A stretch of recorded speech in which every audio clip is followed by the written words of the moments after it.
Hello ನಮಸ್ಕಾರ ಎಲ್ಲರಿಗೂ.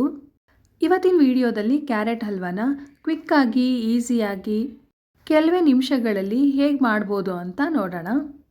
ಮೊದಲಿಗೆ ಒಂದು ಪ್ಯಾನ್ನ ಬಿಸಿಗಿಟ್ಟು ಅದಕ್ಕೆ 2 ಟೇಬಲ್ ಸ್ಪೂನಷ್ಟು ತುಪ್ಪ ಹಾಕೋತಾ ಇದ್ದೀನಿ.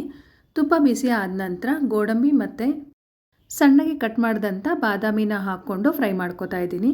ಸ್ವಲ್ಪ ಕೆಂಪಗಾಗೋವರೆಗೂ ಫ್ರೈ ಮಾಡ್ಕೋಬೇಕು. ನಂತರ ಒಣ ದ್ರಾಕ್ಷಿನ ಹಾಕ್ಕೊಂಡು ಫ್ರೈ ಮಾಡ್ಕೋತಾ ಇದ್ದೀನಿ. ಕ್ವಾಂಟಿಟಿ ನಿಮಗೆ ಎಷ್ಟು ಬೇಕೋ ಅಷ್ಟನ್ನು ಸೇರಿಸ್ಕೋಬೋದು. ನೋಡಿ ಚೆನ್ನಾಗಿ ಕೆಂಪಗಾಗಿದೆ. ಇವಾಗ ಇದನ್ನು ಸೈಡಿಗೆ ಎತ್ತಿಟ್ಕೊಳ್ಳೋಣ. ನಂತರ ಅದೇ ತುಪ್ಪಕ್ಕೆ ತುರಿದಿಟ್ಕೊಂಡಂಥ ಕ್ಯಾರೆಟ್ ತುರಿನ ಸೇರಿಸ್ಕೊಂಡು ಫ್ರೈ ಮಾಡ್ಕೋಬೇಕು. ನಾನಿಲ್ಲಿ 7ರಿಂದ 8 ಮೀಡಿಯಮ್ ಸೈಜ್ ಕ್ಯಾರೆಟ್ನ ತೊಗೊಂಡಿದ್ದೀನಿ. ಕ್ಯಾರೆಟ್ನ 2ರಿಂದ 3 ನಿಮಿಷ ತುಪ್ಪದಲ್ಲಿ ಚೆನ್ನಾಗಿ ಹುರ್ಕೋಬೇಕು. ಹುರಿಯೋದಕ್ಕೆ ದಪ್ಪ ತಳದ ಪಾತ್ರೆ ಅಥವಾ ಪ್ಯಾನ್ನ ಉಪಯೋಗಿಸ್ಬೇಕು. ದಪ್ಪ ತಳ ಇದ್ದರೆ ಮೀಡಿಯಮ್ ಟು ಹೈ ಫ್ಲೇಮಲ್ಲಿ ಇಟ್ಕೊಂಡು ಬೇಗನೆ ಫ್ರೈ ಮಾಡ್ಕೋಬೋದು. ತೆಳು ಇರೋ ಪಾತ್ರೆ ಆದರೆ ಲೋ ಫ್ಲೇಮಲ್ಲಿ ಇಟ್ಕೊಂಡು ನಿಧಾನವಾಗಿ ಹುರ್ಕೋಬೇಕಾಗತ್ತೆ.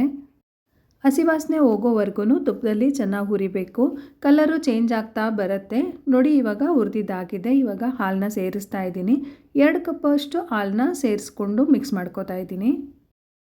ಚೆನ್ನಾಗಿ ಮಿಕ್ಸ್ ಮಾಡ್ಕೊಂಡ ನಂತರ ಒಂದು ಲಿಡ್ನ ಕ್ಲೋಸ್ ಮಾಡಿ ಒಂದು 10 ನಿಮಿಷ ಬೇಯೋದಕ್ಕೆ ಬಿಡಬೇಕು. ನಡುವೆ ಆಗಾಗ ತಳ ಒತ್ತದೇ ಇರೋ ಥರ ಮಿಕ್ಸ್ ಮಾಡ್ತಾ ಇರಬೇಕು. 10 ನಿಮಿಷ ಆಗಿದೆ. ಹಾಲು ಪೂರ್ತಿ ಹಿಂಗೋಗಿದೆ.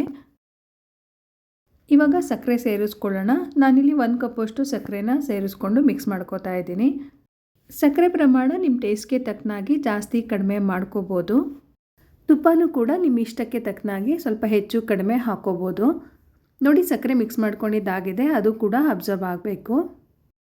ಕರೆಕ್ಟಾದ ಅಳತೆನಲ್ಲಿ ಮಾಡಬೇಕಂದ್ರೆ ಕ್ಯಾರೆಟ್ ತುರಿನ ಒಂದು ಬೌಲಲ್ಲಿ ಅಳತೆ ಮಾಡ್ಕೊಳ್ಳಿ. 2 ಬೌಲ್ ಕ್ಯಾರೆಟ್ ತುರಿಗೆ 1 ಬೌಲಷ್ಟು ಹಾಲನ್ನ ತಗೊಳ್ಳಿ. ಅರ್ಧ ಬೌಲಷ್ಟು ಸಕ್ಕರೆನ ಸೇರಿಸ್ಕೊಂಡ್ರೆ ಚೆನ್ನಾಗಿರುತ್ತೆ.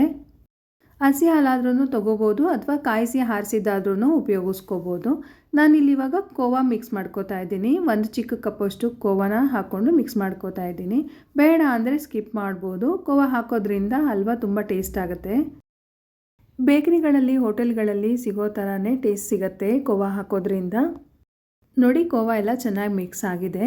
ಇವಾಗ ಮತ್ತೆ ತುಪ್ಪ ಸೇರಿಸ್ಕೋತಾ ಇದ್ದೀನಿ. ನಾನು ಮೊದಲೇ ಹೇಳ್ದಂಗೆ ನಿಮ್ಮ ಇಷ್ಟಕ್ಕೆ ತಕ್ಕನಾಗಿ ಮತ್ತೆ ಎಷ್ಟು ಬೇಕಾದರೂ ತುಪ್ಪ ಸೇರಿಸ್ಕೋಬೋದು.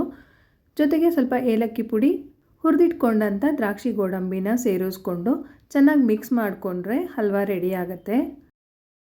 ಲಾಸ್ಟ್ವರೆಗೂ ಸ್ಟವ್ನ ಆಫ್ ಮಾಡೋದು ಬೇಡ. ಲೋ ಫ್ಲೇಮಲ್ಲಿ ಇಟ್ಕೊಂಡು ಮಿಕ್ಸ್ ಮಾಡ್ಕೋಬೇಕು. ನೋಡಿ ರುಚಿಯಾದ ಕ್ಯಾರೆಟ್ ಹಲ್ವಾ ರೆಡಿಯಾಗಿದೆ. ಮನೆಯಲ್ಲಿರೋ ಪದಾರ್ಥಗಳನ್ನೇ ಉಪಯೋಗಿಸ್ಕೊಂಡು ರುಚಿಯಾಗಿ ಶುಚಿಯಾಗಿ ಕ್ಯಾರೆಟ್ ಹಲ್ವಾ ಮಾಡ್ಕೋಬೋದು. ನೀವು ಟ್ರೈ ಮಾಡಿ ಹೇಗಿತ್ತು ಅಂತ ಕಮೆಂಟ್ ಮಾಡಿ. ಹೀಗೆ ಸಪೋರ್ಟ್ ಮಾಡ್ತಾಯಿರಿ. ಮತ್ತೊಂದು ವಿಡಿಯೋದಲ್ಲಿ ಮತ್ತೆ ಸಿಗ್ತೀನಿ. Thank you for watching.